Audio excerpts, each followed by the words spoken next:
this is a bombshell. This book has literally blown the roof off a story that we knew about for some time. Virginia Giuffre's book drops posthumously. Of course, she can never testify now. She's dead. She's talking to us, Nancy, from the grave. They were considering using Virginia Giuffre, this little teen girl, to carry their baby as a surrogate. It is a cover-up of massive proportion. Nobody wants to investigate this. Wow, what timing! Virginia Giuffre's book drops posthumously. Yes, she committed suicide. There's nobody's girl. And coincidentally, the night before-ish, the book drops. Andrew gets stripped of all of his titles. Timing.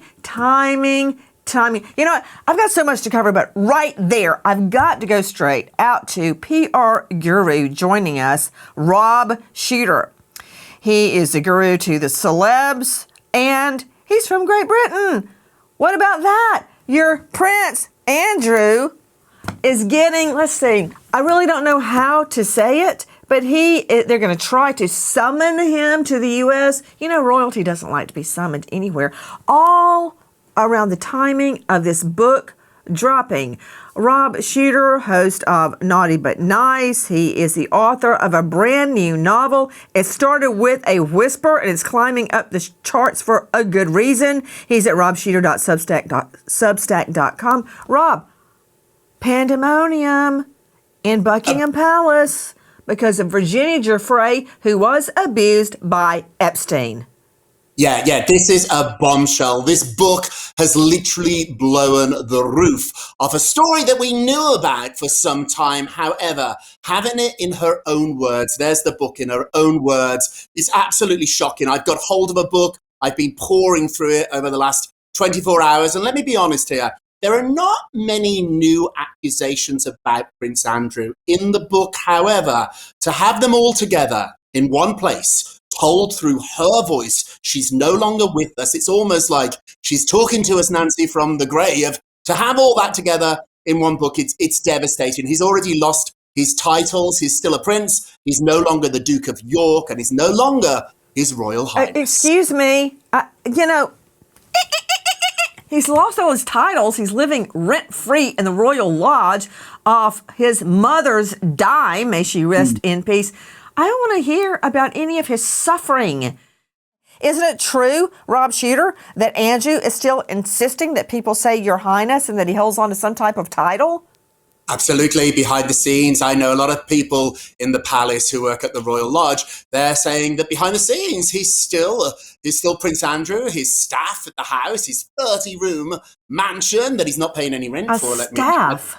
I have a staff. Andrew has a staff. He does, and get to do what? Brush his teeth and wipe his Why does he have a staff? Why are they? You know what? If the Brits want to pay for it, that's on them. Dr. Bethany Marshall, they're that arrogant. They're that convinced they'll get away with it. And so far, they have. And I'd like to know, and I guess it's going to take a Watergate-type proceeding to find out what's been said in Washington that has stymied this investigation. You know, Nancy, this whole group psychology is like the family where a little girl's being... Mommy looks the other way because she wants to hang on to the love of daddy. In this case, mommy being the government, daddy being all these rich, powerful men, the little girl being Virginia Jeffries. You know what's so sad? What I read in this book is that she was by her own dad. When she worked at Mar-a-Lago, she was so excited to have this new job.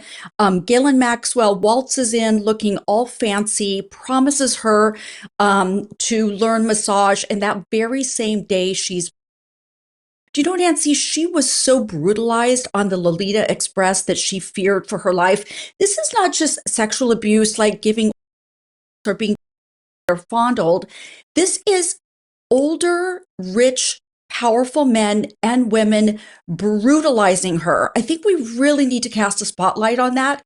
This is sadism. This is cruelty. This is beating her up. We keep saying that they were sex trafficked. Bethany, it was tolerated. It was condoned. It was encouraged. And can't you imagine Giuffre and so many other girls like her, teen girls as young as 12, at Lolita Island with Epstein. You couldn't get off the island. You could only get there by a ferry with all of these old guys. Can you imagine? If they're smiling for the camera, that it's all okay, imagine the environment right there in that compound. You know, Nancy, the word sex trafficking and sex abuse has almost lost its meaning. We've used it so many times. So let's use another word: gang brutality, torture, mob violence. These are also very salient words. You know that word, that picture where Prince Andrew has his hand around her waist? Do you know that Ghislaine Maxwell told Jeffries that morning, this is going to be a great day. This is according to the book. Get up. This is going to be a great day. You're going to meet a prince. She was so excited because she bought into the fairy tale. So she brought her little point and shoot camera, and she said to Ghislaine Maxwell, will you take a picture of us? Poor little thing. She thought she was meeting a prince who would treat her like a princess. And Ghislaine Maxwell then plays a game that she did with all the perpetrators. Can you guess how old Virginia Jeffries is? According to the book, Prince Andrew replies, 17. I know, because I have girls who are just a little bit younger. So all of this, they didn't know how old the girls were. They did, because Ghislaine Maxwell loved the game of guessing the girls' ages before they were tortured and penetrated. Dr. Bethany Marshall, you heard Spencer Cooven say his clients are afraid. I guess so, because you've got Prince Andrew and the Duchess of York cozying up with Epstein. Who's going to believe them over the British royal family, for Pete's sake, and presidents and wealthy individuals, CEOs of companies? And these little girls are saying, he me.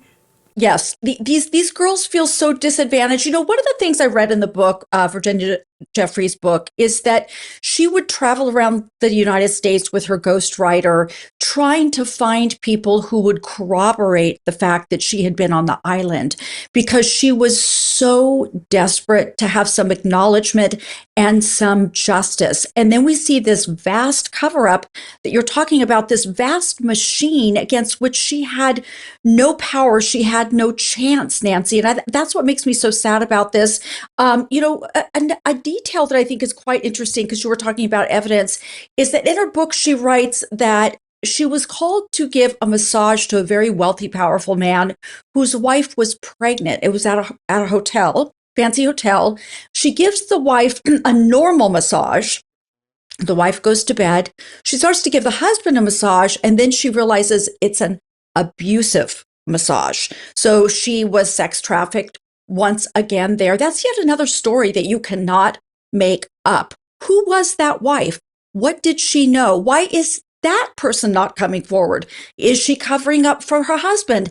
People are covering up for so many reasons. And all those gifts Jeffrey Epstein gave, it's not only to pay people off, but once they accept the gift, then they're complicit. And we saw this with P. Diddy. He would do things to make people complicit in his crimes so that then they would not turn him in, like taping them having or whatever, and then he would have that tape as evidence. So the gifts are a way to get people into the fold, to get gifts back from them, and to buy their silence.